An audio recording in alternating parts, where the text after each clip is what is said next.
Mesdames et messieurs, bienvenue au journal. Tout de suite, les titres. Le Cameroun importera 100 000 tonnes d'huile de palme pour le compte de l'année 2018. Il est question de satisfaire la demande des raffineurs. À ce sujet, AgriTV fait le zoom sur la filière qui semble pourtant ne pas souffrir de sous-production.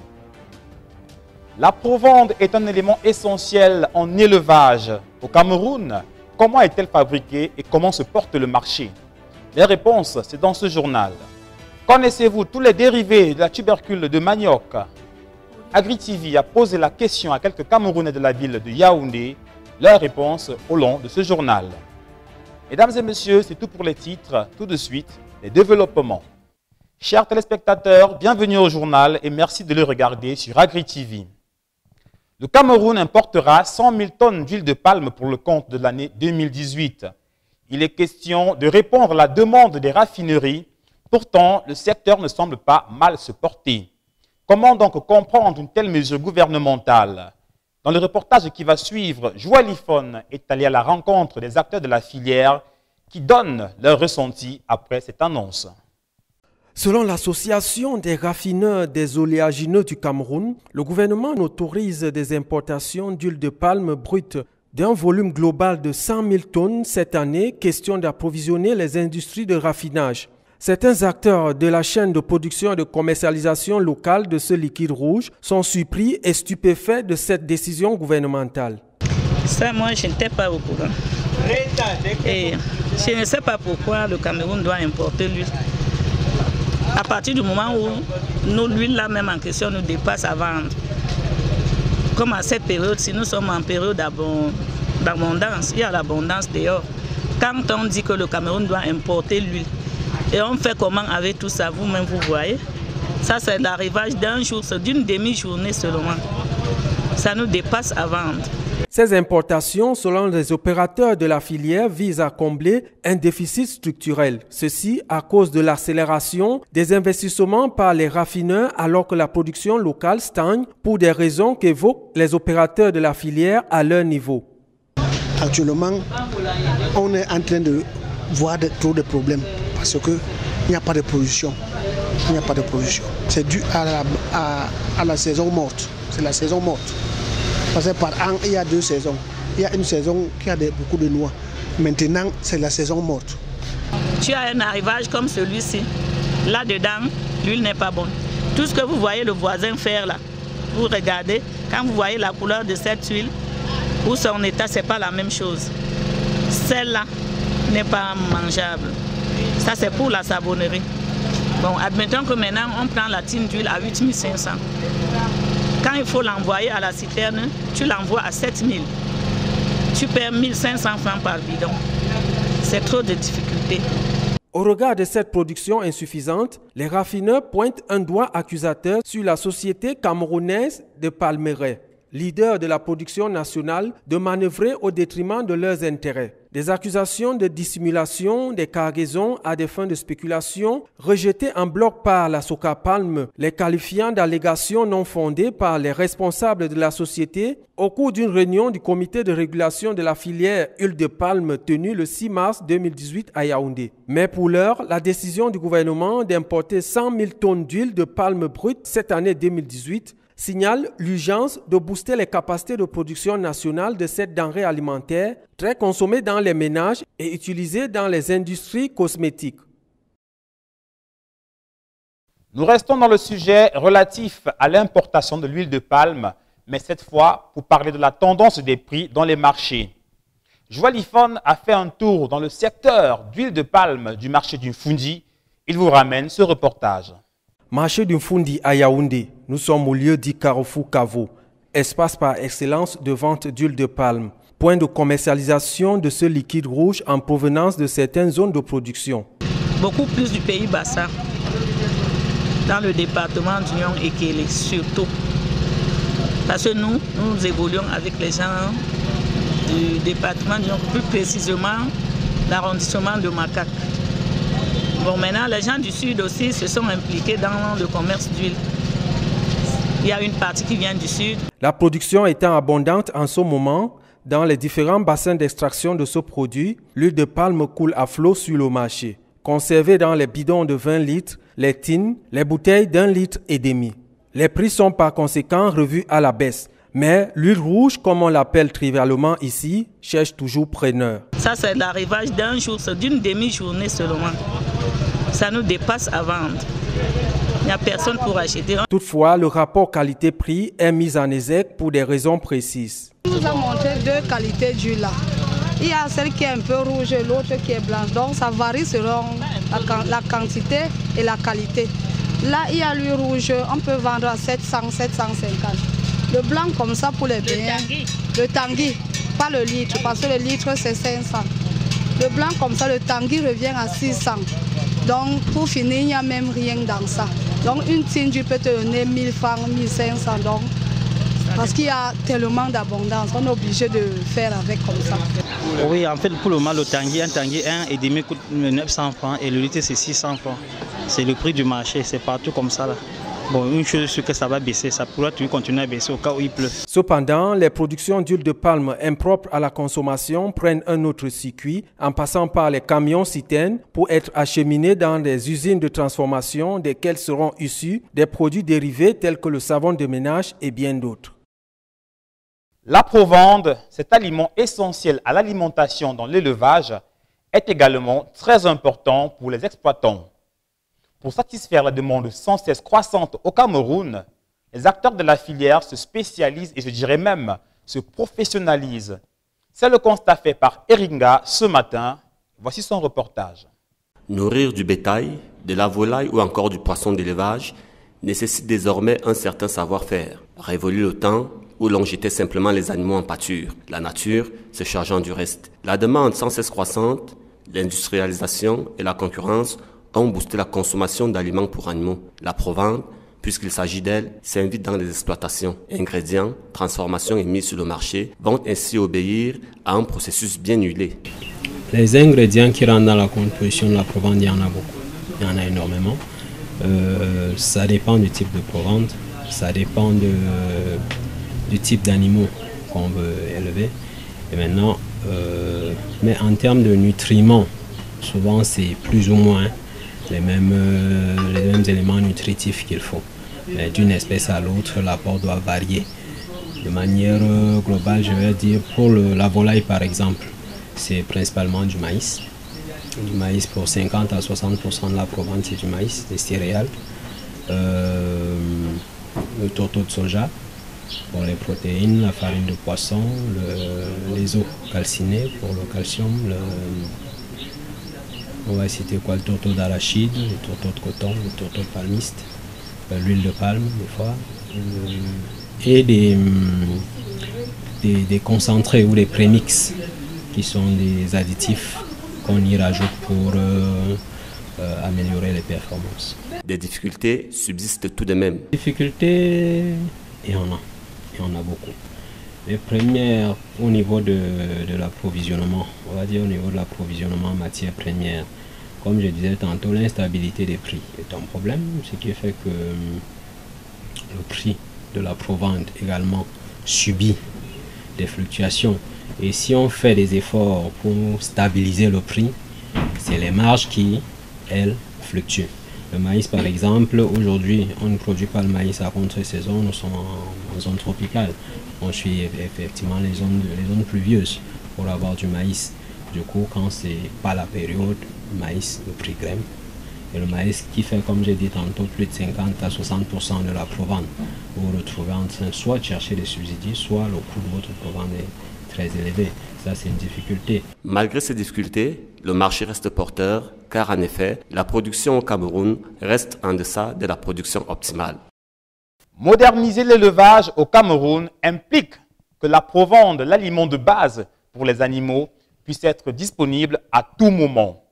Heureusement, au niveau du Cameroun, on tend à s'industrialiser et il faut dire que le marché ne se porte pas mal, comme l'a constaté Eringa. L'élevage, à une échelle réduite ou industrielle, demande une alimentation en quantité, mais surtout en qualité, gage d'une meilleure productivité et d'une rentabilité optimale. Produire ces aliments requiert une certaine expertise, Fort heureusement, le problème ne se pose véritablement pas au Cameroun. La filière de la production de la provente est maîtrisée. Cela s'en ressent par la disponibilité permanente d'aliments pour animaux sur les marchés et la stabilité des prix de cette denrée. La provente n'a pas de problème parce qu'il y a assez de maïs. Donc je m'implore plutôt du côté des producteurs de maïs puisqu'ils en ont en stock et ils ont des problèmes pour écouler. Au marché, Vogada, comment? C'est-à-dire qu'il y a des acheteurs, il y a des revendeurs qui achètent en sac. Ils viennent sur le marché maintenant, ils détaillent. Donc il n'y a jamais manque de provender sur le marché. En détail, il peut avoir manque en gros, mais pour le détail, ça ne manque jamais. Non, le prix ne change pas, ça ne change pas le prix. On vend, c'est-à-dire qu'on vend 1 kg à 300 francs. Oui, c'est 1 kg à 300 francs. Composons, chaque fermier a sa composition. Donc nous achetons la matière première auprès des grands dépôts et on fait des mélanges à la provenderie. Donc par moment, ça dépend de tout un chacun. Celui qui veut faire la provende turbo, le sac revient dans les 14 500, 15 000, ça dépend du jour. En détail, généralement, bon, je n'ai jamais acheté la provende en détail, mais ceux qui nourrissent le poulet au marché, ils achètent, je crois, à 300 francs le kilo. Donc ce qui fait que le détail 50 kg de provende à 15 000. Mais nous qui composons notre provende, ça varie entre 13 000 et 15 000. Qu'il s'agisse donc de l'élevage de la volaille, du poisson ou d'autres espèces domestiquées, les provendiers essaient de produire tous les aliments nécessaires au développement des animaux d'élevage. La stabilité des prix de la provende sur le marché depuis quelques années dénote de la bonne santé de cette filière. Notre tournée dans les marchés de la capitale nous amène aujourd'hui à nous intéresser au chou. Ce légume-feuille, très prisé dans la gastronomie, est en ce moment très répandu dans les marchés. C'est la raison pour laquelle notre reporter a été attiré par ce légume. Il vous l'offre donc en produit du jour. Le marché 8e de Yaoundé est très achalandé en cette période. Parmi les vives frais qu'on peut retrouver en ce moment, les choux occupent une place de choix. En provenance essentiellement de la région de l'Ouest, ces légumes connaissent actuellement une période d'abondance. Chou blanc, il y a les 4 à 1000 francs, 3 à 500. Chou rouge, pareil, 4 à 1000 francs, 3 à 500. Les tas. Les choux viennent de Tchang, de Bamenda et de Bouddha. On distingue plusieurs variétés de choux, blancs, rouges, choux-fleurs et même choux chinois sont présentement exposés au marché 8e. En ce moment, ces légumes comestibles sont à la portée de toutes les bourses du fait de leur abondance. Une situation qui, même si elle fait les affaires du client, n'est pas forcément à l'avantage des commerçants. Quand je commençais ce marché, ce n'était pas comme ça, on s'en sortait pratiquement. Mais avec la situation actuelle du pays, ça fait que beaucoup de gens entrent dans le marché. Donc si tu te retrouvais peut-être à avoir peut-être 2000 par jour, là c'est plus ça, hein, parce qu'il y a plus de vendeurs. Donc il y a les jours où ça donne et les jours où c'est pas évident, mais on fait avec. Les affaires ne sont donc pas mauvaises, mais pourraient mieux se porter. En effet, outre le fait que l'activité connaisse de plus en plus de concurrence, les vendeurs de choux, particulièrement dans ce marché de la capitale, connaissent quelques difficultés à écouler leurs marchandises. Il peut ainsi arriver qu'elles subissent quelques pertes, faute de clients. Boula, vous-même vous voyez, c'est pas évident d'arriver jusqu'ici, surtout nous qui sommes dans le marché. Donc, il y a trop de boue, la route n'est pas bien. Donc, c'est Dieu qui nous envoie même le client. Hein. C'est ce que je peux dire. La boue, ce n'est pas déjà vraiment accessible d'entrer dans le marché. Une chose est donc sûre, le commerce de choux se porte plutôt bien en ce moment au regard des prix de gros et des prix de détail. Quand on sait qu'il est conseillé de manger au moins 5 fruits et légumes par jour, c'est justement le moment d'en faire des réserves. En effet, les choux sont reconnus comme ayant de nombreuses vertus thérapeutiques, alors consommez-les sans modération. Nous allons en région pour parler des travaux de construction du corridor devant transporter l'énergie électrique entre les villes de Mvangan, Ebolova et Meyo qui sont actuellement à l'arrêt. À l'origine, les populations riveraines de la zone de Bieyem réclament d'avoir totalement leur indemnisation avant la poursuite des travaux. Une situation qui a amené le sous-préfet d'Ebolova 2e à descendre sur les lieux. Plus de détails avec Ememoka depuis Ebolova. On a plutôt élargi, ou bien dévié un peu de quelques, soit 10 mètres. Oui. Décidément, la question des indemnisations constitue le plus grand goulot d'étranglement dans l'aboutissement des grands projets structurants en cours de réalisation dans la région du Sud. Après le ras-le-bol des populations de Mengon, le mécontentement des riverains de Djoum ou encore les pleurs des populations de Lolabé dans le département de l'Océan, les ayants droit du corridor Vangan-Ebolova-Meyo Centre à Bieyem viennent de donner la voix, bloquant ainsi les travaux de la société EDC. Ils ont tout détruit mon champ. Le champ de quoi? Le champ de manioc. Oui. Je suis venue voir le chef du village. Il m'a même fait dépenser l'argent pour qu'on aille voir mon champ qu'on a détruit. Jusqu'à présent, je n'ai pas de solution. EDC est venu, ils ont tracé un corridor. Bon, maintenant, le moment venu pour travailler sur le corridor, les personnes qui étaient chargées de faire le travail, ils ont raté le corridor. Ils ont plutôt travaillé à l'extérieur du corridor en question. Donc, ils ont abattu les arbres. Bon, maintenant, quand ils reviennent, quand ils se sont rendus compte qu'ils ont raté le corridor, ils sont donc revenus pour reprendre le corridor principal. Et c'est là où la population locale leur a dit que non, vous ne pouvez pas, vous avez déjà abattu les arbres, là vous avez raté le corridor, maintenant vous revenez encore sur le corridor principal. Ici, la société EDC paye cash la légèreté avec laquelle ses agents ont exécuté les tâches sur le terrain. Les personnes qui étaient indemnisées sur le premier corridor, ce deuxième a donc touché d'autres personnes qui n'étaient pas indemnisées pendant qu'on avait indemnisé les premières personnes sur le premier corridor. Et ces personnes donc se sont plaintes pour dire que non, il faut aussi qu'on nous indemnise, ce qui est normal. En sapeur-pompier, le sous-préfet de l'arrondissement d'Ebolova 2, Bertrand Ta, est descendu sur les lieux pour rassurer les populations. Le Cameroun a besoin de la paix. J'apprécie déjà votre calme. La non-violence. Si vous posez des actes de violence, n'est pas ce qu'on n'en a pas la loi. Tout à fait. Maintenant, vous n'avez posé aucun acte de violence. Vous revendiquez ce qui vous apparaît comme un droit. L'État va donc s'asseoir à l'administration que nous représentons. Avec vous, avec l'entreprise, avec le maître d'ouvrage. Tout se déroule exactement comme si on avait mis la charrue avant les bœufs. Quand nous attendons que vous veniez avec les tronçonneuses et les haches et autres pour faire passer, je puis vous dire aussi que nous ne sommes pas contre le projet.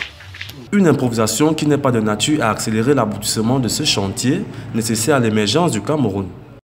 Le Cameroun voudrait garantir le bien-être de ses populations, ceci en éradiquant la pauvreté. À cet effet, une concertation a récemment eu lieu à Ebolova dans le but d'outiller les acteurs de cette lutte à mieux pouvoir affronter les vérités du terrain. Il est question pour le MINEPACT d'établir une corrélation objective entre les objectifs de développement durable et les réalités des populations. Le compte rendu de la rencontre, c'est toujours avec Aimé Moka depuis Ebolova.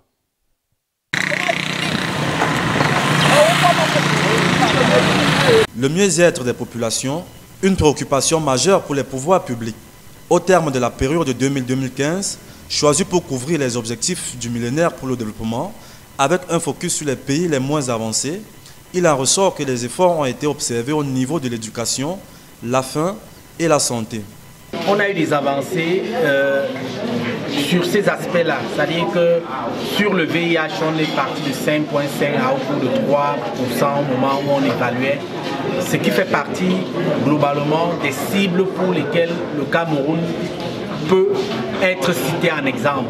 Les questions de réduction de la faim également, ça fait partie des cibles pour lesquelles le Cameroun peut être cité en exemple parce qu'on a réduit ça de moitié. Des efforts considérables, mais limités uniquement à la dimension sociale. Il est donc clair que les EMD n'ont pas pris en compte toutes les dimensions de développement. D'où l'avènement des objectifs de développement durable, intégrant cette fois les dimensions économiques et environnementales. Pour la période 2015-2030, une sorte de cause nationale. C'est-à-dire on va dans toutes les régions savoir qu'est-ce qui est fait pour la mise en œuvre des ODD, ainsi de suite. Donc on va renforcer le dialogue, c'est ce qui a un peu manqué. On va renforcer le dialogue autour de la mise en œuvre des ODD, ce qui n'avait pas peut-être été le cas sur les OMD. Parce que si on avait fait ce dialogue, peut-être à un moment on se serait rendu compte de ce que telle chose n'a pas marché, telle chose a marché. L'une des faiblesses Ayant été l'appropriation des objectifs du millénaire pour le développement, il est donc question à présent au Cameroun de mettre en œuvre ce nouveau processus qui doit absolument être en relation avec les réalités locales de chaque région pour identifier les préoccupations afin d'élaborer des stratégies d'implémentation de ces objectifs. Il y va de la survie de la planète tout entière. Le manioc est une tubercule très prisée par les Camerounais. Après sa transformation, il peut en ressortir diverses formes sous lesquelles il peut être consommé ou encore conservé. Connaissez-vous véritablement toutes les applications de la tubercule de manioc? La question a été posée à certains Camerounais rencontrés dans les artères de la ville de Yaoundé. Voici leur réponse. Le tapioca, le bâton, le couscous, et c'est encore quoi? Bon, en fait, il y en a plusieurs, mais je connais plus la suite. À partir du manioc, nous pouvons quand même avoir les produits, donc les produits alimentaires, comme peut-être le bâton de manioc. Il y a aussi le tapioca, comme on a l'habitude de faire dans nos villages. Et à base de ça, on peut aussi avoir du couscous de manioc. D'autres même en font aussi de la bouillie, quoi. Oui, c'est un peu ça. Les produits dérivés du manioc sont le manioc même d'abord en tubercule pour commencer. De deux, le bâton de manioc que nous consommons tous. Le couscous de manioc, ou appelé encore foufou.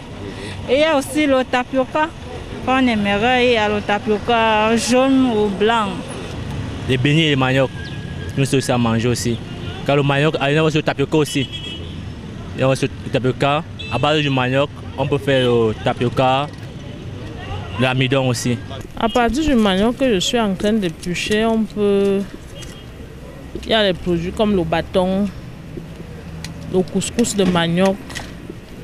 On peut aussi faire de l'amidon avec. On peut même faire le tapioca.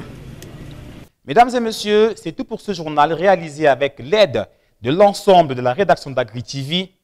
Merci de l'avoir suivi. Bonne suite des programmes. Quant à nous, retrouvons-nous demain.